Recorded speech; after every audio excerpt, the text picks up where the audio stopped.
السلام عليكم. إن شاء الله محاضرة النهاردة هي عبارة عن كويز سريع كده. الكويز ده لازم من أول البيدياتريك يكون الناس عارفاه.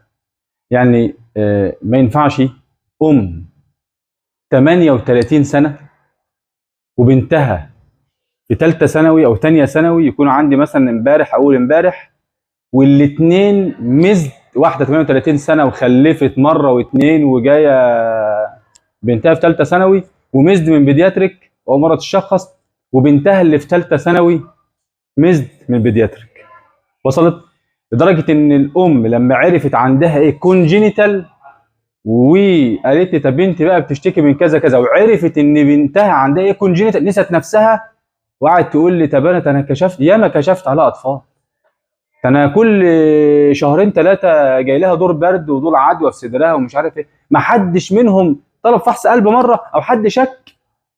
حاله النهارده يا جماعه مش هتكلم على الام عشان مبقاش كبير شويه، هتكلم على البنت اللي هي تانية ثانوي. لو حد بس الباب ده هو اكتب ابراهيم. بنت تانية ثانوي وجايه لك كل حكايه ان البرد بيتكرر عليها كتير، والبرد العادي اظن اي واحد حد برد عادي بيبقى يجي له شويه فيفر، شويه نهجان، شويه كحه، صح؟ طيب يبقى فيميل هي سنها في حدود 16 سنه جايه ب ريكارنت شيست انفكشن، بس اللي احنا بنسميها برد، صح؟ كل شويه جايه دور برد، امها يقول لك ده دور برد، ابوها دور برد، والدكتور دور برد. طيب الدكتور هو بيفحص في دور البرد، اظن انت ممكن على الواتس دلوقتي جاي لك رساله دور برد، اعمل لي ايه، اعمل لي خد كذا كذا كذا كذا، ادي الولد ايه، ادي له كذا، ادي البنت ايه كذا. طيب وانا بفحص هدور على ايه؟ لو انت بتدور هتدور على ايه؟ السؤال ليكوا بقى رقم واحد. انا كلينيكالي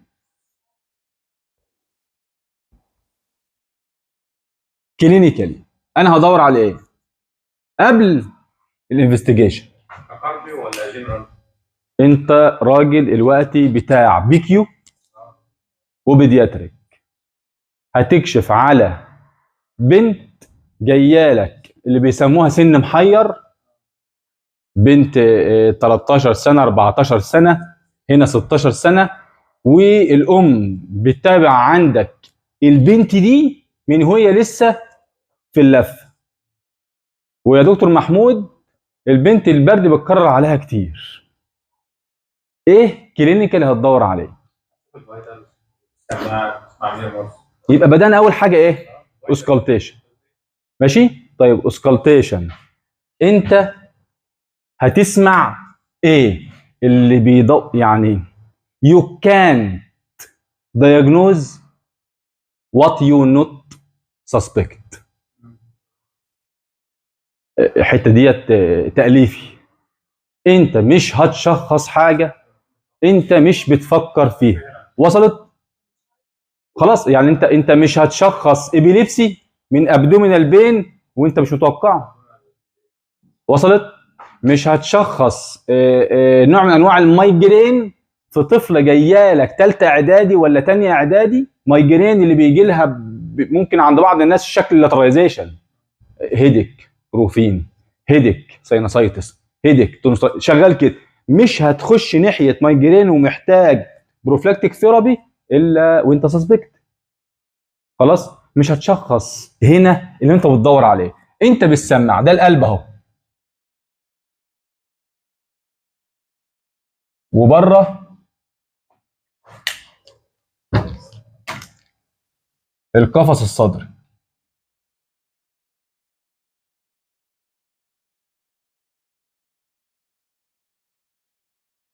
انا مكبر لكم القلب، القلب مكانه اهو تحت ايدي اهو بالظبط. ماشي؟ في الاوسكالتيشن بقى ولا هسمع ازاي؟ انتوا مش بتوع كارديولوجي، بس you can detect the defect. بسماعتك هتسمع ازاي؟ شوف الاريا ارياز اللي هي ايه وايه وايه؟ ايبكس. خلينا نجيب القلب مرسوم في الحته ديت بالظبط، هيبقى فين؟ اهو.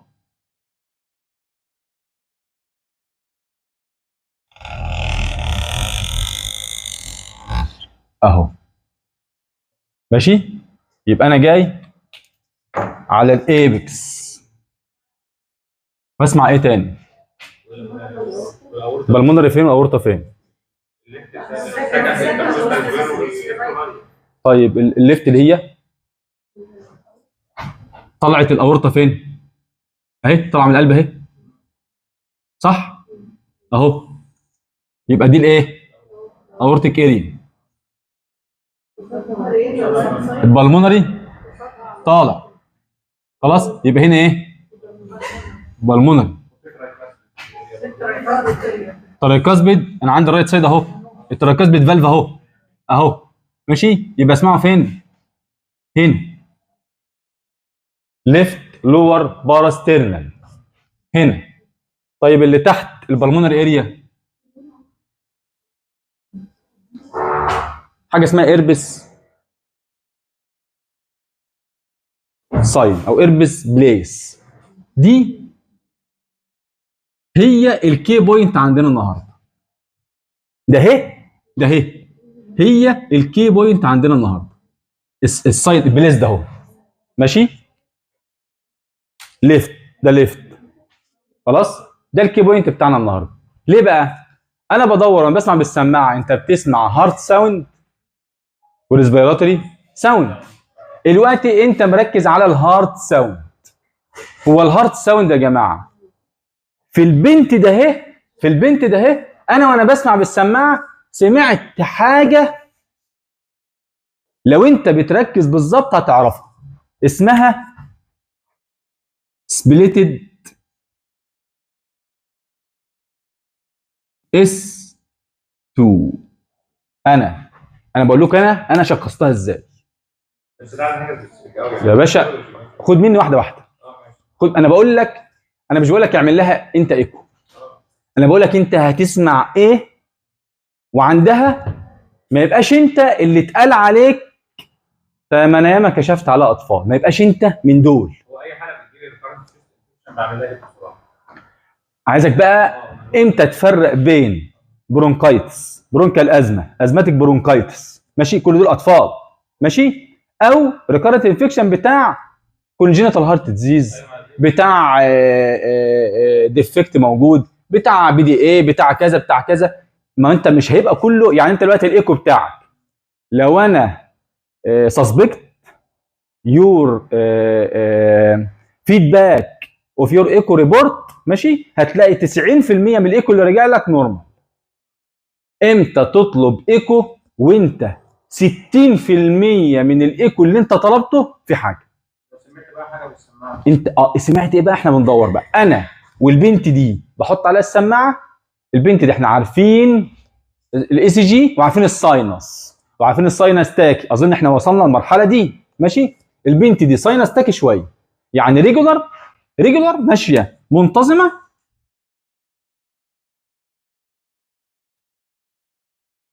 وتاكي، خلاص.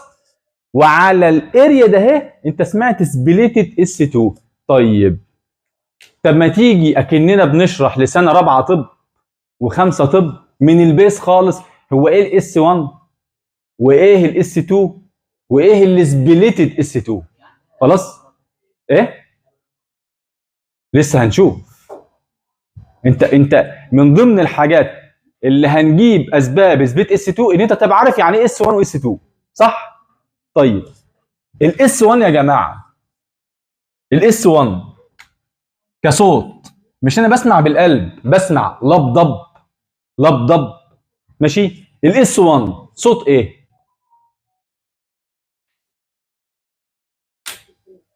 السماعه اهي دي اسمها ايه؟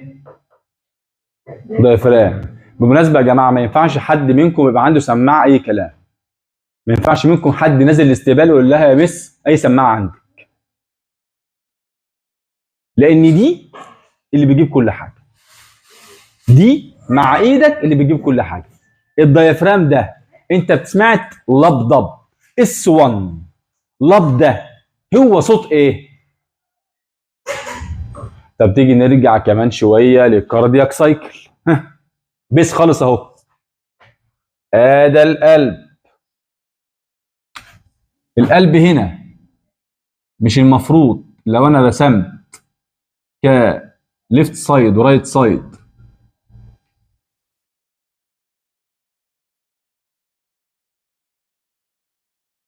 عندي رقم واحد هنا مايترال وهنا اورتك. الدم الاول بيبقى في الليفت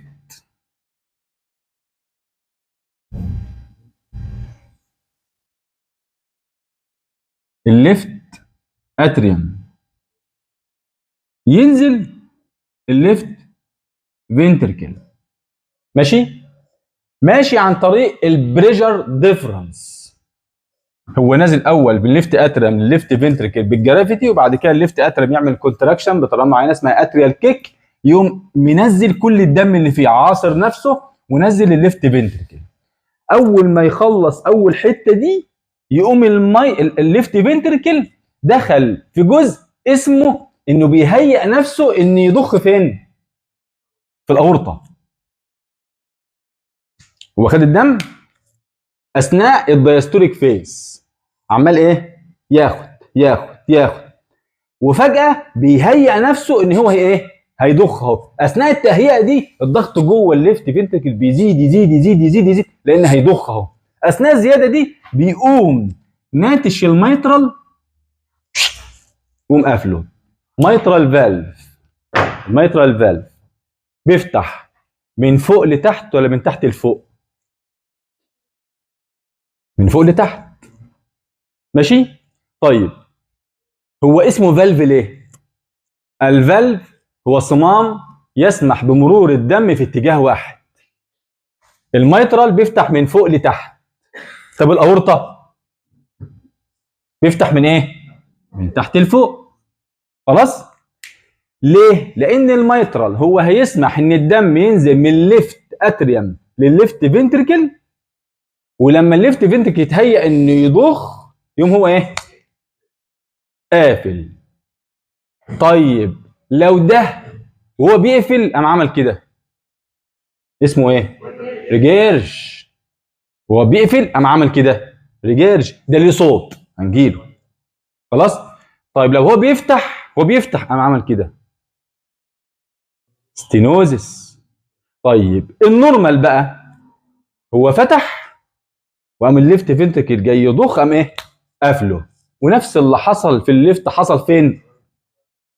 فتح ونزل من الرايت اتريوم للرايت فينتركل، والرايت فينتركل بيهيئ نفسه عشان يضخ في البلمونر قام ايه؟ قام قافل. اس 1 هي قفله الميترال والترايكاسبيد. لب الاثنين بيقفلهم لب. في القفله دي في نفس الوقت هو هيئ نفسه بيضخ الدم فين؟ في الاورطه. طيب هو ضخ الدم في الاورطه. ماشي؟ بعد ما ضخ الدم في الاورطه وخلص اللي فيه وخلص الدم اللي فيه طلع في الاورطه، الضغط جوه الاورطه هنا ايه؟ زاد لدرجه ان هو يخلي الاورطه قصبس تقوم ايه؟ قافله. بتقفل بقى من فوق لتحت ولا من زي او من الميترال من تحت لفوق؟ هو فتح لفوق، بتقوم قافله من فوق لايه؟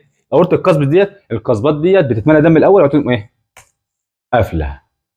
خلاص منعت ان الدم يرجع تاني من الاورطه الاسندنج اورطه للليفت فينتركل.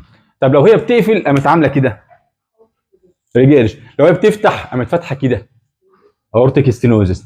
طب وهي بتقفل قامت عامله صوت. الصوت ده اللي هو ايه؟ اس 2. خلاص؟ يبقى اس 1 قفلت ايه؟ الميترال والترايكاسبيد. اس 2 قفلت ايه؟ اورطه والبلمونري. طيب سبليتد اس 2، مش اس 2 ده قفلت 2 فالفز اورطه وبلمونري. هو مين المتوقع يقفل الاول؟ الاورطه ولا البلمونري؟ سؤال عشان تجيبوا الهيمودايناميك بدماغك، عشان انت تبقى تسمع بالسماعه، انت عايش مع القلب دلوقتي، شفت اللي عمال شغال ده انت عايش معاه.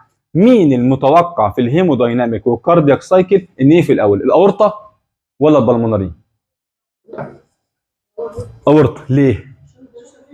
الله ينور عليكم، كده انتوا عايشين فيها من زمان اصلا. ماشي خلاص، هو الاورطه ضخ جامد، والاورطه الضغط جوه الاورطه بيوصل ممكن 120 مثلا، يوم هوب قافل الاول. طيب اللي بيقفل بعديه البلمونري. الضغط جوه الاورطه يفرق شويه عن الضغط جوه البلمونري. الضغط بتاع البلمونري في حاجه بيتحكم فيها شويه اسمها الانسبيريشن والاكسبيريشن.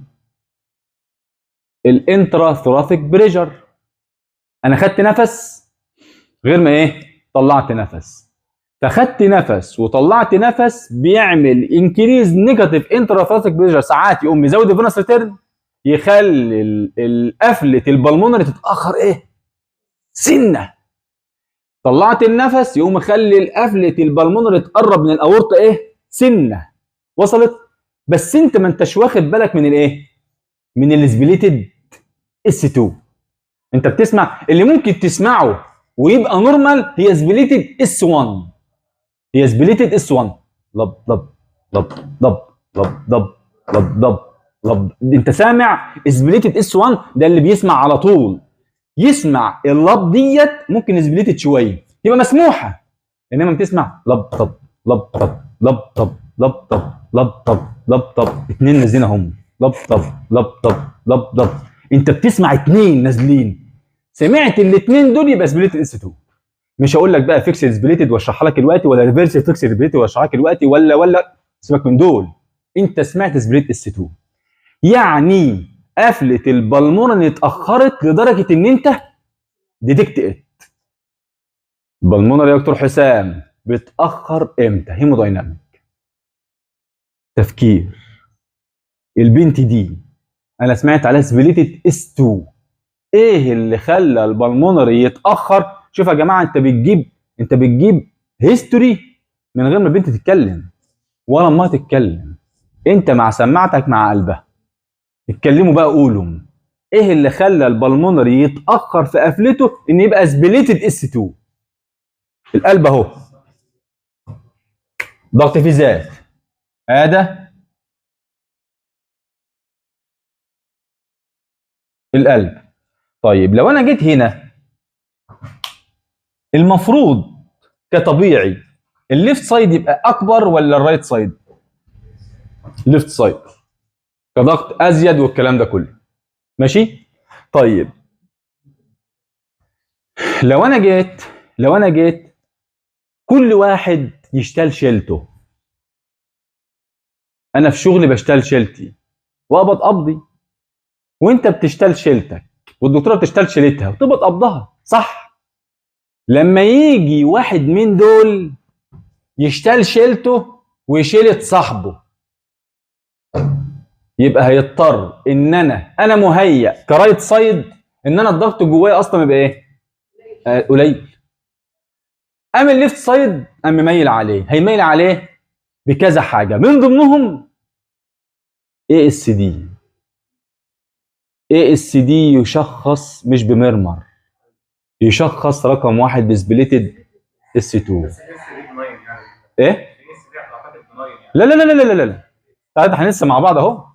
احنا لسه، ده انا لو جبت لك الايكو بتاع البنت والايكو بتاع امها انت تبقى زعلان، لان في حاجه دلوقتي واحنا جايين في الكيس سيناريو. هي اعتقد انواع صح؟ اه طبعا طبعا، دي كان نوع اسمه اوستيوم سيكاندم اس دي، اوستيوم سيكاندم. بس معظم الناس متخيله ان ايه اس دي هيحط السماعه عمال بقى ايه، عمال بيسمع كل حاجه، فلما سمع كل حاجه قال لك طب مرات روح اعمل ايكو. لا، انت كل اللي سمعته سبريت اس 2 بس. ليه؟ الفي اس دي هتجيب مرمر، ايه اس دي مفيش مرمر، مفيش. انت ده يعني لو كده، انما قد كده اهو فتحه، قد الفتحه اللي بتاعت البيت دي كان 30 مللي، 3 سم، قد كده اهو. ماشي، 3 سم ما تسمع لها حاجه، سبليتد اس 2. ليه؟ تعالوا بقى اجيب لكم هيمودايناميك ليه. انا في بتوين الاتريوم الاثنين، لو انا جبت الاتريوم ليفت ورايت ماشي، هنعتبر ده ليفت ورايت خلاص. طبعا السمطه بيبقى كده يعني على طول جنب بعض كده، ادي الاتريوم اهو الليفت والرايت ماشي. لو انا جبت الفتحه اهي، ده السكندم اللي في النص، نقول اللي ضغطه اعلى الليفت، تعمل حاجه اسمها ليفت تو رايت شنط. ليفت تو رايت شنط يعني مين اللي يعرف يعلم على الثاني؟ الليفت الى درجه كبيره والى سنين كتير يقدر يعلم على الرايت. لو الرايت استوحش اسمها ايه؟ ايزنمنجر. وي نو واي، وان واي، وما عادش في انترفنشن. هي دي بقى لو الرايت استوحش، انما هو الليفت معلم على الرايت لسنين كتير، فرمى عليه حاجه اسمها فوليوم اوفرلود. يعني انا الليفت جواه الضغط البريشر زياده، فرامي في الليفت فينتركل، يقدر ينزل في الليفت فينتركل ويرمي على ايه؟ رايت اترم، ينزل في الليفت فينتركل ويرمي على الرايت اترم، اسمه ليفت تو رايت شنط. فالرايت اترم يفضل يدايليت وهينزل في الرايت فينتركل فوليوم ايه؟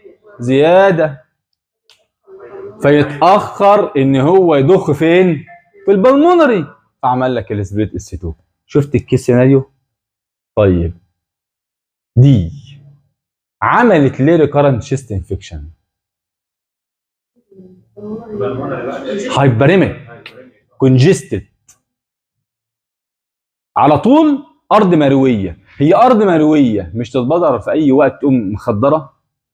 الرئه على طول هايبريميك، الدم اللي جاي فيها جاي ايه؟ زياده، كونجستد، محتقنه، اي دروبلت انفكشن على طول على طول تقوم جاي لك بايه؟ بشيست انفكشن. اقعد عالج عالج عالج عالج، وانت بتاخر ان المشكله عند البنت دي تتحل بدري. ليه؟ لان انا هنا لما الاورطه مهيأ، الاورطه ده يا جماعه ده اهو مهيأ للضغط العالي. تعرفين في سلوك كهرباء مهيئه للضغط العالي، وسلوك لو انت مشيت فيها كهرباء زياده تقوم ايه؟ مفرقعه. الاورطه مهيئه للضغط العالي، اضرب في ضغط عالي يشتغل لك ضغط 120 130 170 180 200 220 شايل. البلمونري مش مهيئ للضغط العالي، فبدأ يمشي فيه دم ايه؟ ضغط عالي، يبدأ يحصل تشينجز في البلمونري سيركيوليشن، ان هو ايه؟ يزود الول بتاعه على مدار الايام والشهور والسنين. انت سايب بنت عمال يعني في بنات من دول بيوصلوا لدرجه ان احنا نقول لها مش هينفع تحمل خلاص، دي بالمونري هايبرتنشن مثلا تسعينايه. انت عارفين بالمونري هايبرتنشن ديت رقمه كام طبيعي؟ بالمونري هايبرتنشن ده يعني 25 لو انت قسته كده يبقى خلاص 20، خلاص خلاص انت بقى وصلت 25 و30 35 خلاص انت بالمونري هايبرتنشن. بالمونري هايبرتنشن. طب لما تجي لك واحده بسم الله الرحمن الرحيم بتقيس لقيتها تسعينايه، دي لو حملت هتموت، هتموت. عشان كده في الجايد لاينز بتاعت البريجنانسي وبتاعت البالمونري هايبرتنشن له عندنا ليميت، ده تحمل، ده مع ريسك وانا هتابعك كويس، ده ما تحملش، فوربيدن انها تحمل. طيب اللي اتاخر عليها في التشخيص، اللي اتاخر عليها دخلها في كده خلاص. طب انا بتكلم على ايه؟ على البريجنانسي اسيمتوماتيك اي اس دي. طب شوف الانترفنشن بقى هنجيله دلوقتي.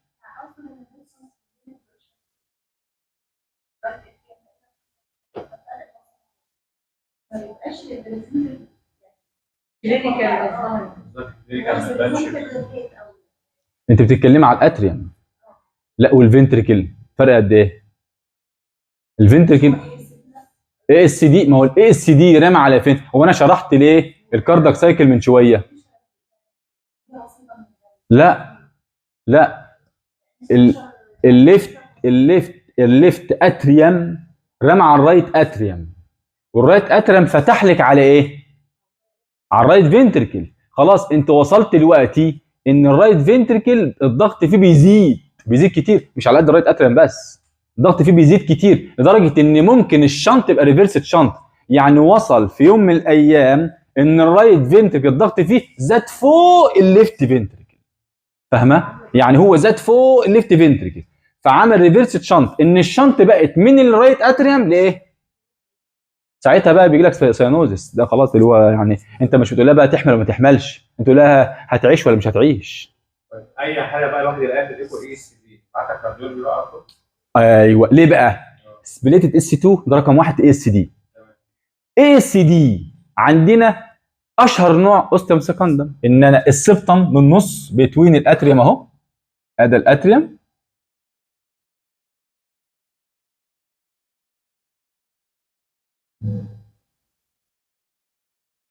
هنا الفتحه.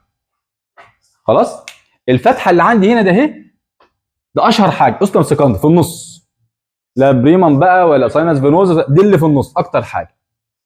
طيب الفتحه دي لو وصلت ان بدا الشنط تزيد، الشنط يا دكتور هنا والرايت اتريوم رامي على الرايت فنتركل، كل ده زياده، والرايت فنتركل رامي على ايه؟ على البلمونري. هو رامي على البلمونري، البلمونري يبدا يهيئ نفسه لزياده ضغط، فيعمل بقى اندوثيليال بريفيليشن ويزود الوول بتاعه، يعني هو عايز يبقى زي الاورطه، يعني تخني شويه استحمل لان جاي لي ضغط هيوديني في داهيه، والرئه لها نظام، يبدا يزود يزود يزود، والبلمونري هايبرتنشن هنا يزيد، الضغط جوه. السيمتومز بتاعتها الشيست انفكشن، ايوه تيجي سيمتوماتيك بقى وهو لسه صغير، الشيست انفكشن دي يجي لك شويه ديزنيا، ريكانت فيفر، الحاجات دي الاس دي، ماشي. ان انا كل شويه جاي لك الحته دي، وبسمع عليها سبريتد اس 2. ده انا عايز اعرفكم ان في الانترفنشن دكتوره في الجايد لاينز قال لك اسيمتوماتيك بيشنت نوت كونتر انديكيشن تو انترفنشن، يعني هيتعمل له قلب مفتوح. يا دكتور البت حلو يا عم. الراجل امبارح زوجته قال لي يا باشا طب بسم الله ما شاء الله مخلفه وحميدة حلوه، ففي دكتور قال لها في يوم من الايام ان انت بس خدي علاج عشان هبوط ضربات القلب، لما خدت العلاج هبطت، لما وقفت العلاج بقت حلوه حلوه. انت بتقول لي قلب مفتوح، انت بتقول لي قسطره وهنقفلها بكليبسه، ده حلوه ماشي. يعني زي الناس ربنا يشفي كل مريض عنده مثلا كوليسيستايتس، هو اتعود ان كل 3 4 5 6 شهور تقوم ايه مقلب عليه شويه، ما تقوليش لا بكولي سيبني لحد ما انا اروح كده. فانت بتتكلم على اوبن هارت والست حلوه، نفس النظام في البنت دي، اسيمتوماتيك بيشنت نوت كونتر انديكيشن، طول ما في شنط والشنط زياده لازم قدامي انترفنشن، يا سيرجري يا حاجه اسمها ترانس كاثيتر، ان انا اقفله عن طريق حاجات حديثه بقى، كليبسه، بخش من الفيمورال فين، الفيمورال فين ده يجي لي لحد ما اوصل ليه جوه الاتريوم. وفي كذا نوع من ضمنها حاجه اسمها اي اس او، حاجه اسمها امبليتزر سيبتال اوكلودر. انتوا عارفين الكليبسه الديفكت اهو، الديفكت اهو، السبتم فوق ومن تحت، انا بقى داخل بكليبسه، الكليبسه دي بتقوم داخله ماسكه السبتم من فوق ومن تحت وتقوم ايه قافلاه. احنا الامبريزر ده، امبريزر ده عامل زي الامبريلا، عارفين الامبريلا اقوم فاتحها واقوم ايه قافلها، عارفين الكليبسه كلودر، كليبسه مفتوحه اهي واقوم شاددها عن طريق القسطره، اشدها تقوم هي ايه قافله. بس قافله، انا عارف ان في ايدج ماسكاه من السبطه من كل حته، لان لو ديسلوجد انتهت مصيبه سوداء وحصلت جوه الهارت. ديسلوجد اوكلودر يعني حته بتاع قد كده اهو اتحركت جوه القلب قفلت اي حاجه. يبقى انا لازم، هي ماسكه سبتم ايدج في حدود مثلا 5 مللي من كل حته، مسكتها وانت قدام ال الشاشه بتاعت القسطره الجهاز، انت خلاص عارف حركه كل، انت قدام هارت ريت شايفها بتتحرك وماسكه عند كل ايدج. خلاص هنا بقى، هنا اهو، يلا اقفل الامبليتزر، يلا اقفله، يلا تقوم قافله. خلاص مسكت ايه؟ تعمل ايكو. احنا بنعمل ايكو واحنا بنقفل، وتعمل ايكو اثناء الشغل تلاقي ما عادش فيه ايه؟ شنط، ما عادش فيه فلو. قفلت الفلو يبدا الرايت فينتركل والرايت اتريم يشتغل ايه؟ شيلته لوحده. سيبني بقى يا عم الليفت في سكته والرايت في سكته. يبدا يعمل الرايت سايد يعمل حاجه اسمها ريموديلنج. انت لحقته بعد 5 سنين غير 10 سنين غير 18 سنه غير 38 سنه غير 60 سنه. الريموديلنج عند مثلا واحده انت لحقتها عند طول ما الشنط يا دكتوره الليفت هو اللي معلم على الرايت، ما اتعكستش وما عدتش الشنط ديت ما عدتش مرحله معينه، اقفلها. لو انا لقيت ايدج سبتم فيه الديفكت ولقيت ايدج بالايكو، وساعات اعمل ترانسوسوفيجيال بالايكو بس، انت كده خلاص بيت اس 2 شكيت بعت انا شفنا بالايكو لقينا اي اس دي، انا عايز بقى اشوف اكتر، اعمل مور ادفانسد، اعمل تي اي ماشي، ان انا ابص جوه القلب جوه السبتم الايدجز اخبارها ايه، لان انا هقفل على ايه؟ على الايدجز دي. لقيت الايدجز من كل حته ماسكه نفسها، لان كذا ايدج كده عايزهم مهمين جدا، اقوم حاطط اقول لا دي مش هعملها اوبن ترانس كاثيتر. عندي واحده من 3 سنين البنت والله جايه لي بترضع كام و20 سنه، جايه لي وابنها على ايديها برضه هبوط والساينس تاكي ومش عارف ايه، لقيتها اي اس دي. مشينا في السيناريو بقى ده كله، سبليت اس 2، عملت الايكو في ساعتها اي اس دي، بعد الاي اس دي ترانسفير جي لقينا الايدجز يجي منها ساعات الايدجز حته منهم قليله شويه، بس انت في امبليتزر كل ما في كذا نوع، في انواع كتيره ان هي ممكن على الايدج الصغيره بس تقوم ايه؟ ماسكه ماشي. وعملنا لها ترانس كاثيتر امبليتزر اوكلودر واتقفلت من فخدها، دخلنا كاثيتر من فيمورال فين، ما كانش فيه اي حاجه خالص. تعمل الايكو بسم الله ما شاء الله خلاص. طيب ما لقيتش ايدجز يبقى لازم ايه؟ اوبن هارت، اوبن سيرجن، هفتح. وفي الحديث ممكن سب ميموري حته صغيره، سب ميموري كده يفتح ان هو يخش على الاتريوم ويعمل داكروم باتش كذا باتش بقى، يخش يحط باتش هنا وايه؟ يخيط. دول بتوع الكارديو ثوراتيك، اللي بيقفل دي كارديو فاسكر، اللي بيقفل اوبن هارت كارديو ثوراتيك ماشي. ايه مشاكل ان انا لو سبت السبليتد اس 2 دي؟ ما بقولش اي اس دي، السبليتد اس 2. هو انا السيركيوليشن بتاعت الليفت مش في حالها؟ يعني انا الاورطه ده، الاورطه اللي طالع فيه الدم ده مش في حاله لوحده؟ الاورطه لما طلع الدم ورجع للبريفري راجع عن طريق ايه؟ اي في سي واس في سي. لما رجع على الاي في سي انفيرو فينا كافا سوبر فينا كافا دخل الرايت ايه؟ اتريوم اللي هو شيلته، مفيش اي اس دي ماشي، ونزل على الرايت فنتريكل خلاص، والرايت فنتريكل ضخ في البلمونري ماشي. طيب لو انا عندي امبلس عدت مباشر من الليفت اتريوم للرايت اتريوم، دي اسمها ايه بقى؟ بارادوكسيكال امبلس. اسمعوا عن دي؟ يعني الامبولاي جيت من الليفت سايد اترمت على فين؟ على الرايت سايد، او من الرايت سايد اترمت على فين؟ على الليفت سايد. ماشي؟ يبقى اسمها بارادوكسيكال امبلس، تقوم نازله ومعديه في الرايت فينتكل، والرايت يقوم ضاربها في البلمونري، تقوم داخله ايه؟ مقفله. دي من ضمن الحاجات اللي بتزود البلمونري هايبرتنشن وتعمل حاجه اسمها ريكارنت ثرومبو امبوليك. يعني كل شويه تقوم جايه بقى مش شيست انفكشن، ديزني رهيبه، ديزني رهيبه، الهيبوكسيا تحصل هيبوكسيا، وخلاص انت وصلت لدرجه بقى ان دي ريكارنت ثرومبوليك بالمونري امبوليزم، وهتاخد فور ايفر انتي كواجولانت. ماشي؟ يبقى احنا عرفنا النهارده الاسبريتد اس 2 وجبناها منين؟ من البيز خالص لحد ما وصلنا الاي اس دي. وامتى اقفله؟ في اس دي بيبقى صغنون والشنط نون سيجنيفيكانت، واللي انت سامعها دكتور حسام بشويه يعني كده بسيطه ومفيش اي حاجه خالص، يقول لك يا عم ايه ده ممكن استنى عليه اسيبه. وايد شنط سيجنيفيكانت بالمونري هايبرتنشن بدا يزيد، ما ينفعش اسيبه.